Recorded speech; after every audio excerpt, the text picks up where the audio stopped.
Bonjour à tous. Alors, j'ai une information à vous transmettre, mais c'est avant tout à me transmettre à moi-même. Peut-être qu'avec le recul, je me dirais que c'est juste un cycle qui est tout à fait normal. Je sais que nous traversons des moments où tout devient extrêmement dur, préoccupant, fatigant, lassant. Toutes les activités qu'on a entrepris, les projets, qu'on peut avoir, deviennent, je vais pas dire ce mot, mais très fades, ternes. Comme si on aspirait à plus et que ce que nous avons construit n'était plutôt que la création d'un ego qu'on veut satisfaire. Et même si votre cause est plutôt noble, par exemple ma cause, c'est le fait de publier un livre que j'avais entrepris, depuis plusieurs années déjà, mais j'avais pas eu le courage de le terminer et je pense c'est ce qui m'a fait faux bond. Le problème, c'est que je cherche à être extrêmement performant par rapport à l'écriture, la façon, dont je vais raconter la narration des différents personnages qui vont évoluer dans des espaces-temps, variés. Mais le problème avec tout ça, c'est que j'essaye de me mettre une barrière et instinctivement, ça va me crisper et en tant que personne qui a ce côté idéaliste, ça va plus me fermer qu'autre chose et c'est pour ça que la fatigue, ça m'oppresse et comme je traverse une période endeuillée, même si j'ai pas eu de coupage de liens ou de relations ou autre, je me sens quand même vidé comme si je devais épurer des émotions, des affects, des expériences que j'ai pas su digérer complètement et que maintenant, ça devait être le moment ou jamais de mettre un terme à tout ça, d'ouvrir un nouveau chapitre à mon existence. Je voulais en parler aussi, ça concerne les photos et j'ai un rapport, à la photographie, aux vidéos, qui est très lié aux souvenirs et pour moi, dans ma vision des choses, je n'y toucherai jamais, mais au grand jamais. J'avais commencé à raconter, un peu toutes les péripéties de ma vie autour des stories Instagram que j'avais archivées et donc j'avais accès à toutes ces facettes de ma vie entière qui moi me rassuraient d'une certaine manière parce que, je suis quelqu'un qui oublie très vite les choses et me rappeler de certains moments, ça me dit que j'ai quand même un minimum de contrôle par rapport à mon passé, par rapport à mon présent et à mon avenir forcément. Mais j'ai pris la décision de supprimer toutes les photos, toutes les vidéos qui étaient en lien avec des personnes que je ne vois plus. Des photos aussi par rapport à une version de moi passée qui n'existe plus. Donc ce qui a été maintenant, je le supprime pour mettre un terme énergétiquement parlant parce que je sais qu'au niveau des énergies, si je suis lié à quelque chose qui n'existe pas, je vais être dans une relation à moi-même qui va devenir toxique au bout d'un moment. Je ne dis pas que je l'ai fait avec cet acte de désespération, mais plutôt avec une lucidité, qui moi me choque parce qu'en aucun cas je me serais dit qu'un jour je supprimerais tout ça. Et limite, si je l'aurais fait, il y a peut-être 1 an ou 2 ans, mais je me serais tapé une véritable dépression. Ça aurait le même effet que si, par exemple, je supprime mon compte Instagram de dessin, qui est une, de mes véritables passions et qui me permet d'oublier un peu ce quotidien de stress, d'anxiété, toutes les subterfuges, négatifs qui vont avec. Mais maintenant, je me dis que c'est un mal pour un bien et je ferme ce chapitre de ma vie qui est très, très bancal, je vais pas vous le cacher et j'essaye de voir le bon côté des choses. Je vais m'inspirer du futur, je vais aller dans des musées, je vais essayer de bouger. Alors je sais que ça ne se fera pas, le lendemain, je serai pas quelqu'un de différent, honnêtement, parce que j'ai quand même du mal à sortir de ma zone de confort. Mais je sais pas si le prétexte ou le fait d'avoir un trouble excuse mon comportement ou mon non-comportement et mes non-agissements. Parce que comme, je suis très bien conscient que j'ai un TSA et que c'est ancré en moi, je me dis: «OK, c'est normal si je sors pas, c'est normal si je fais pas ça parce que ça me draine en énergie», mais j'aime pas me forcer à faire une activité qui peut-être ne m'apporterait rien en termes de satisfaction et je suis quelqu'un qui est beaucoup en recherche de dopamine et si j'ai pas cette dopamine-là ou cette stimulation qui va faire que: «Waouh, cette journée-là, elle est idéale» et ça aura le même effet que si je reste à la maison, que je dessine, que j'écris. Alors ça va me combler d'une certaine manière, mais je sais qu'au fond de moi-même, si j'ai un minimum d'empathie, de compréhension envers moi-même,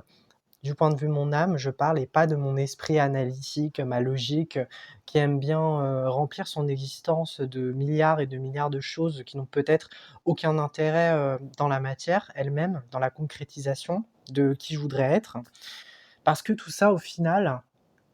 ce n'est rien, c'est juste une fantasmagorie de ce que je n'arrive pas à faire et je le déplace vers des activités qui me demandent moins d'efforts et moins en coût d'énergie. Sauf que, comme il y a ce système de dopamine, bah, je me dis: «Forcément, il faut que je fasse, ce qui me plaît». Mais,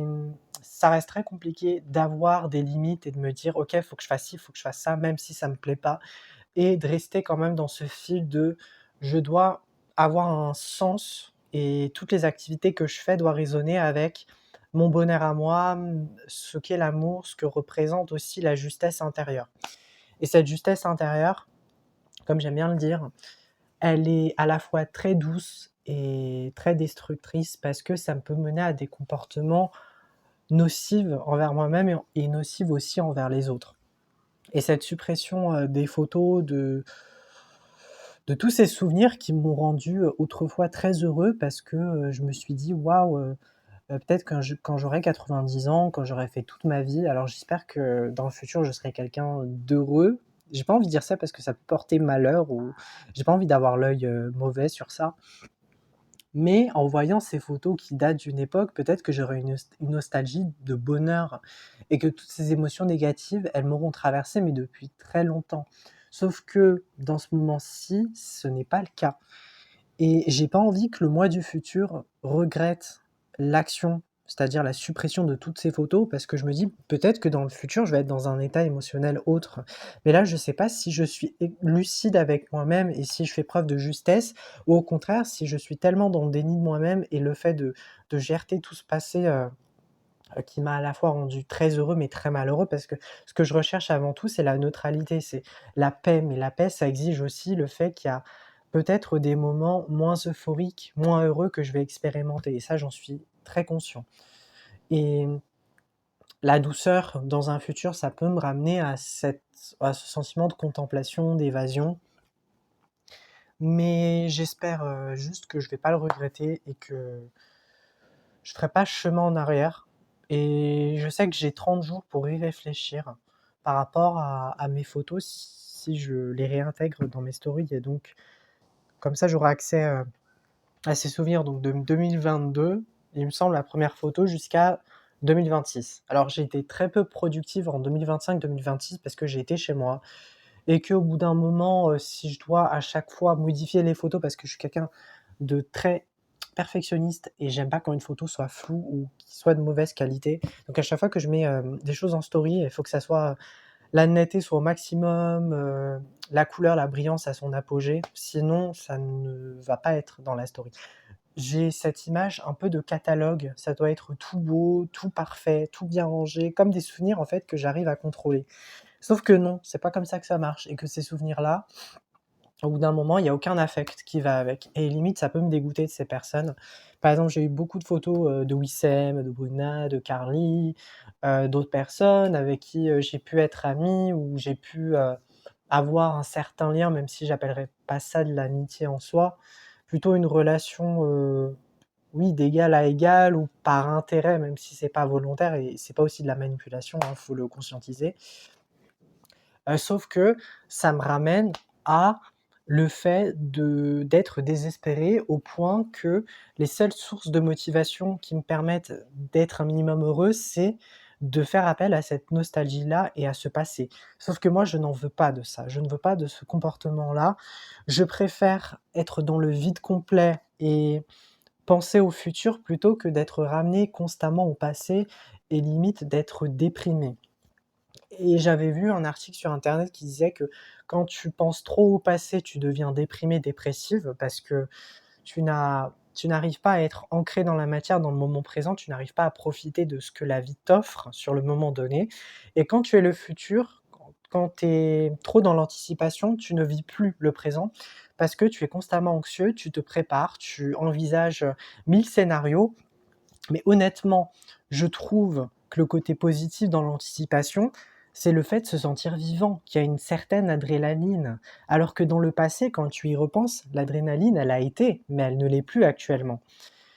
Et pour moi, il est beaucoup mieux d'anticiper que de se souvenir, que de faire appel à sa mémoire sémantique qui peut être faussée par nos émotions et je sais que la majorité de nos souvenirs sont dites négatives parce que c'est ce que le cerveau va le mieux mémoriser et je sais que c'est très masochiste, merci notre système d'esprit, mais ça nous rappelle aussi et je trouve qu'il y a une positivité derrière, c'est qu'en nous souvenant et en nous rappelant de tout ce que l'on a mal fait ou les dégâts qu'on peut causer à autrui sans qu'on ait, suffisamment en conscience évidemment, ça nous rappelle qu'on ne doit plus refaire ça et donc c'est une leçon qu'on a appris. Et quand on pense en futur, mais qu'on a quand même ce souvenir du passé en nous, on se dit: «OK, on a fait ci, on a fait ça, maintenant dans le futur, on va être le meilleur modèle possible». Pour nous-mêmes avant tout, c'est pas pour les autres. La perfection, ça n'existera jamais, je le sais, mais moi j'essaye de m'approcher de cette perfection. De cette perfection, non pas d'être parfait pour les autres, mais d'être parfait envers moi-même, de m'apporter un minimum d'amour, de reconnaissance, de bonheur, d'estime, de voilà, de self-esteem, de true, verity, de ne pas être dans le faux self, le masque social et de pas tenir compte de la vie des autres et du regard et du jugement et je sais que pour moi, ça va être une étape, dans ma vie qui va me demander, une mobilisation extrême de mes capacités à tenir compte de la vie, du besoin de l'autre parce que c'est un autre. C'est la vie d'une autre personne, ce n'est pas la mienne. Ma vie, elle est déjà chargée, il y a déjà pas mal d'emmerdes, pas mal de travail à faire. Alors si je dois m'occuper de la vie des autres et si je dois aussi me mettre à la place d'une tierce personne, non merci, très peu pour moi. Je n'ai pas, envie de gérer le cerveau, l'esprit, plus ou moins malsain, plus ou moins bienveillant, de ces personnes et même de ma famille, de mes amis, peu importe et je vous dirai jamais: «Soyez égoïste, pensez à vous-même en priorité et pas aux autres». Si vous n'arrivez pas à, avoir un minimum de satisfaction lorsque vous êtes seul, lorsque, vous vibrez et que vous n'aviez pas besoin des autres, si au contraire, vous êtes tout le temps dans le sacrifice de soi, dans le «je veux aider les autres personnes, comme ça ils vont me considérer comme une personne gentille». Je sais que la gentillesse en soi, elle n'existera jamais. Même si on est gentil, je pense qu'il y a un minimum d'intérêt derrière. On veut être soit bien vu, soit accepté, soit intégré dans un groupe, d'amis et je sais que c'est naturel comme mécanisme parce que même moi je l'ai fait et il y a cet ego, qui se construit et qui érige le fait que maintenant quand je suis gentil, je me sens naïf, je me sens bête parce que je sais que le mois d'avant qui a été gentil, qui a offert des cadeaux avec une somme mais colossale, je me rappelle que j'avais offert, des jouets Harry Potter à une amie pendant son anniversaire, elle s'appelait Nasa et pour moi, ça venait vraiment du fond de mes tripes. C'était avec un cœur immense que je lui offre ce cadeau. Il y avait pas d'arrière-pensée, je me suis pas dit, «Vas-y, cette personne est redevable». Non, pas du tout. Mais si vraiment je suis honnête avec moi-même et si j'essaye de ramener mon ego en lui disant: «Viens, viens, viens, pourquoi tu achètes, beaucoup de cadeaux? Pourquoi tu essayes, de plaire aux autres?» et la réponse, c'est être accepté et ne pas être rejeté, être pris en considération pour l'autre. Mais je sais que cette personne, malheureusement ou heureusement, parce que ça m'a permis quand même d'ouvrir les yeux sur, les relations que moi j'ai dans ma vie actuelle et qui sont pas du tout représentatif de ce que je veux et j'observe cet égard lancinant entre les relations que j'ai et les relations que moi je veux et que j'idéalise et donc que je n'obtiens jamais parce que quand je les idéalise,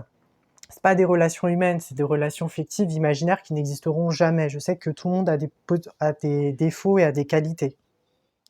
Lorsque, je lui avais offert ces cadeaux, dans ma tête à moi, c'est que cette personne allait devenir ma meilleure amie et qu'on allait être plus proches. Et je vous dis pas, le coup de massue que j'ai eu quand elle m'avait dit par message: «Finalement, on n'est pas si proches que ça». Donc là, j'ai constaté qu'il y avait une grande différence entre mon appréciation vis-à-vis des autres et ce que les autres pensaient de moi. Mais je sais que j'ai eu aussi mes torts et que comme je suis quelqu'un de réservé, que je fais pas confiance, il y a cette distanciation émotionnelle, qui se construit et donc NASA s'est dit: «OK, il a l'air gentil mais il se met souvent en retrait, c'est pas quelqu'un qui va se dévoiler facilement et donc il y a un sentiment de peur chez elle qui est tout à fait normal parce que c'est un mécanisme de défense et quand on sent que la personne elle est pas suffisamment proche, alors nous-mêmes on va s'éloigner et donc en répondant à ce mécanisme de fuite, je vais moi-même me contraindre à faire que les autres ne seront pas intéressés par moi, mais par ce que je donne, parce que le véritable moi, je ne veux pas l'offrir à d'autres personnes. C'est un peu bizarre, dit comme ça, offrir, c'est comme si j'étais, un bien matériel ou un objet, mais c'est plutôt, que je n'aime pas comment l'expliquer de manière très simple pour que vous compreniez un peu ma façon de penser? Je ne veux pas m'empêcher d'exister et m'empêcher d'être 100 moi, s'il y a une autre personne qui vient, me casser dans mon élan. C'est-à-dire que le véritable moi, la personne, que je pense être en tout cas, parce que je sais qu'il y a l'ego qui cache, qui dissimule tout ça à travers des émotions, des négativités en tout genre. Mais si j'essaye, d'être moi-même, c'est impossible avec les autres parce que je serais soit trop ci, soit trop ça, soit trop dans des extrêmes, soit trop timide, soit trop enfantin. J'ai pu expérimenter, des émotions, des comportements extrêmement contradictoires qui ont fait que les personnes avaient des avis littéralement différents. Il y en a qui me prenaient pour un fou, pour un pervers, j'aime pas du tout l'expression avec le recul, mais j'en rigolais à l'époque parce que je me permettais pas d'avoir du respect envers moi-même. J'étais le clown du village, quelqu'un de très, extraverti, expansive, alors que pour d'autres, c'était quelqu'un plutôt de renfermé. J'étais la personne timide, en retrait, qui s'habillait mal. Au collège, je me rappelle qu'on m'avait fait des réflexions sur la façon, dont je m'habillais parce que je portais tout le temps les mêmes vêtements. Alors c'était en double bien sûr, mais les personnes quand elles voyaient un garçon, timide déjà qui n'avait pas confiance en lui et qui en plus se négligeait au niveau, vestimentaire, ben, bien sûr qu'on va l'attaquer et depuis le lycée, ça a été tout le contraire. Je mise mais vraiment sur mon apparence et donc maintenant on me catégorise comme une personne gay, qui aime, prendre, soin de lui, qui est limite efféminée, fillette. Donc tous ces stéréotypes-là, toutes ces images que ces gens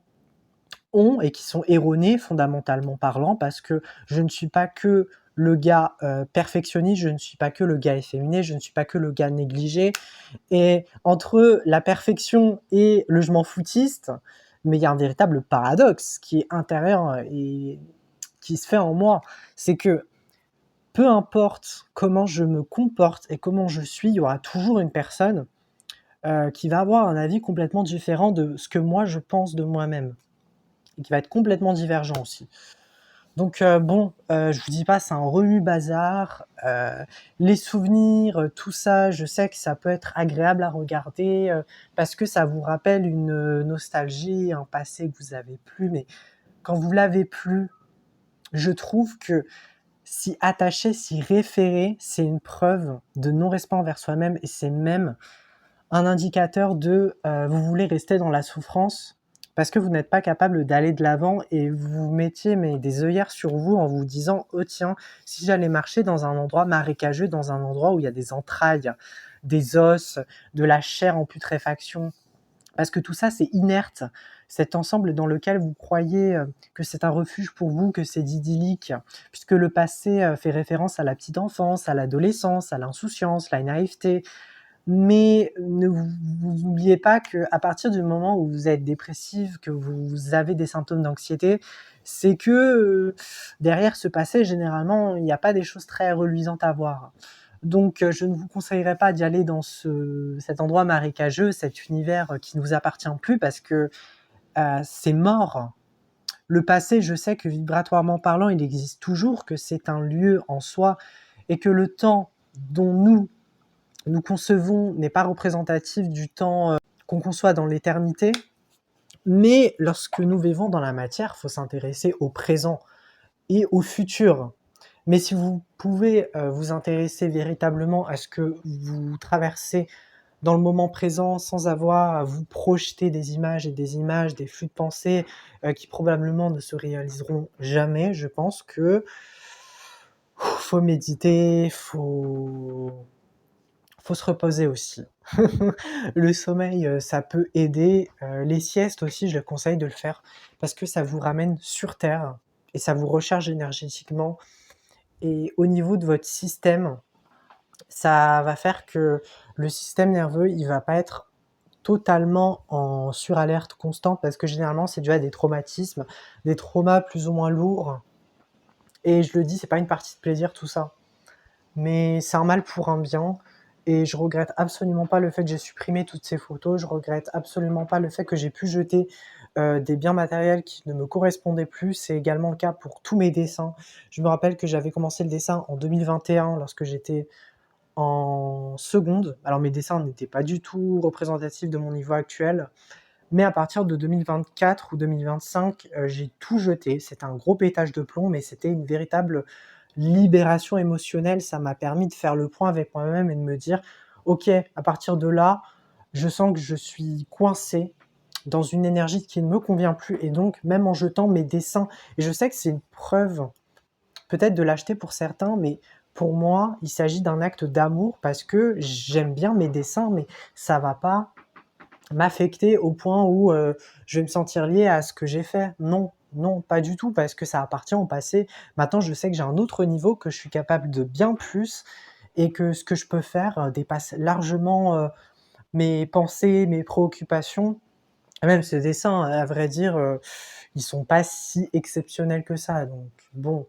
je sais qu'il y a quand même, certains dessins que je regrette, d'avoir jetés avec le temps, mais ça va pas m'affecter au point d'y penser, limite, je m'en fous. Et j'aimerais avoir cet état d'esprit de je m'en foutiste, en ce qui me concerne mes projets, par rapport à mon roman Le début d'un émoi et j'essaye, d'être, carré sur, l'emploi du temps que je peux faire. Je me mets un minimum, de 2 heures ou 3 heures à avoir de l'inspiration, à noter, ne serait-ce que même du brouillon pour, avoir une ligne dans lequel, voilà, je vais, mettre des scénarios, je peux parler des personnages plus en profondeur. Mais tout ça, je sens que j'ai besoin d'une pause et que c'est normal d'avoir un cycle où on remet tout en question. À la limite, ce qui n'est pas normal, c'est qu'on continue d'avoir la même vie, jour après jour. Là, je pense qu'il faut se poser des problèmes. On est soit gravement dans le déni, soit bizarrement, on est à notre place. Mais il y a jamais d'entre-deux. C'est tout pour aujourd'hui, j'espère que cette vidéo sur la remise en question, sur le fait aussi de se débarrasser, que ce soit de choses matérielles, mais avant tout pour moi il s'agit plus d'une, oui, libération émotionnelle plutôt que matérielle parce que la matérialité en soi je m'en fous et ça me dépasse, vraiment. Alors que les émotions, les sensations et l'exercice du bonhomme allumette d'ailleurs, je vous conseille de le faire, ça permet de vous libérer d'une énergie toxique avec une personne, avec, une émotion, un contexte aussi. Moi, je l'ai fait pour les gens homophobes, donc l'énergie homophobe que je vais appeler comme ça, l'égrégore de la religion, Wissem, NASA. Il y a qui d'autre que j'ai banni, de mon champ émotionnel et de mon ouverture de cœur? Je me rappelle plus. Il y avait qui d'autre? Nathanaël, je n'ai pas eu besoin de la faire parce que, c'est une des seules personnes bizarrement avec qui je ressens le moins de colère, mais pour autant on n'a pas été si proches que ça. C'est hyper paradoxal. Alors qu'on se parlait, beaucoup par message. Bon, je sais pas pourquoi je raconte ma vie là, j'essaye, un peu, d'être attaché au passé, mine de rien, je sais qu'on aime beaucoup se remémorer des souvenirs, même si ça finit, tragiquement, en rupture amicale. Alors moi c'est moi qui a mis un terme à cette relation, à ces relations pour la majorité des cas, mis à part, une, parce que je suis quelqu'un qui rejette beaucoup les autres. Ça, je le conscientise et je sais que c'est hyper mal et bizarrement, j'attire, la plupart du temps des personnes, qui souffrent de la blessure d'abandon et qui ont ce besoin de se coller à l'autre. Donc c'est un indicateur de qui je dois être et je sais que je dois me placer dans une balance entre la blessure du rejet et la blessure d'abandon. Parce que la blessure d'abandon, ça va faire que j'ai cette volonté de ne plus exister et donc de mettre mon lien à moi-même par rapport à un autre qui va s'en occuper. et la blessure du rejet, c'est tout le contraire. C'est le fait de rejeter les autres pour exprimer mon individualité et pour pas que je finisse par, mourir intérieurement parce que c'est vécu comme une mort intérieure, le fait d'être rejeté. C'est pareil pour, le sentiment abandonnique et je dois m'approcher plus de ce sentiment abandonnique pour entamer des relations plus sincères. Parce qu'en étant, souvent dans la blessure du rejet, je n'ai aucune, disons-le, attachement. Oui, je n'ai aucun attachement envers les autres puisque le rejet fait que je vais tout le temps être méfiant des autres, je vais jamais vouloir sympathiser, sociabiliser parce que je vais partir du principe que je suis pas une personne, très ouverte qui va parler tout le temps et je sais que c'est un immense travail à faire sur ce point-là.